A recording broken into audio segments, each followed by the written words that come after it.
সুশীল জাউরমির অংশ হিসেবে তাদের জন্য এবার নিছি লাল চুরি। কথা না শুনলে লইয়ে যাব লাল শাড়ি। আল্লাহর ওয়াস্তে বিচার শুরু করো, নইলে চেয়ার ছাইরা ছায়ানাতে গিয়ে গান গাওয়া শুরু করো। আপাতত আজকে চুরি আনছি স্বরাষ্ট্র উপদেষ্টার জন্য, আর বানা দিছি আইন উপদেষ্টার জন্য। তারে এখন আর কি পারি। সুতরাং যেহেতু তারা সুশীল মানুষের সাথে সুশীল জাউরমি করানোই সব থেকে সত্যতা। সুতরাং এই সুশীল জাউরমির অংশ হিসেবে তাদের জন্য এবার নিছি লাল চুরি। কথা না শুনলে লইয়ে যাব লাল শাড়ি। আর বউয়ের সাথে যাই উপদেষ্টা বউরে নিয়া ইন্ডিয়ান এম্বাসিতে যায়, তাদের তো কেনাকাটার সময় হয় না, তাদের কেনাকাটাও তো আমাদের কইরে দেয়া লাগবে। সুতরাং চুরি দিব, শাড়ি দিব, আরো যা লাগবে দিব। আল্লাহর ওয়াস্তে বিচার শুরু করো, নইলে চেয়ার ছাইরা ছায়ানাতে গিয়ে গান গাওয়া শুরু করো। আপাতত আজকে চুরি আনছি স্বরাষ্ট্র উপদেষ্টার জন্য, আর বানা দিছি আইন উপদেষ্টার জন্য।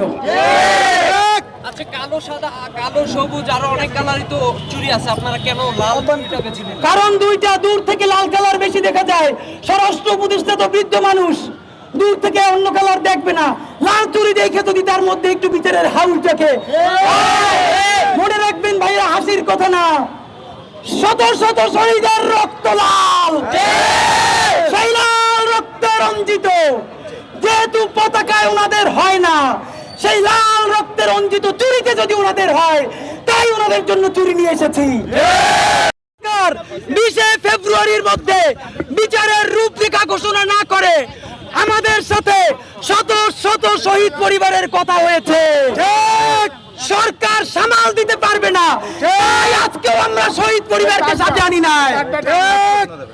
ভাইরা আমার, এই জন্য বলেছি 20 ফেব্রুয়ারির মধ্যে তারা যদি রূপরেখা না দেয়, 21 ফেব্রুয়ারি শত শত শহীদ পরিবার এবং আহতদেরকে সাথে নিয়ে ইন্টারিম, সুশীল, আর্মি, নেভি, এই আওয়ামী সরকারের বিরুদ্ধে আমরা সর্বাত্মক আন্দোলনের ঘোষণা করব।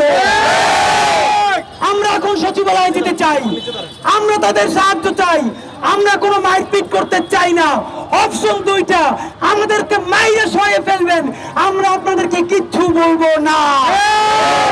সর্বোচ্চ কতক্ষণ গাইলাগাইলি করব, গায়ে হাত দিব না। আমাদেরকে সচিবালয়ে নিয়ে যান, চুরি স্বরাষ্ট্র উপদেষ্টার কাছে পৌঁছে দেন, আর নইলে আমাদেরকে এখন পিটান। এই ছাড়া আর কোন অপশন আছে?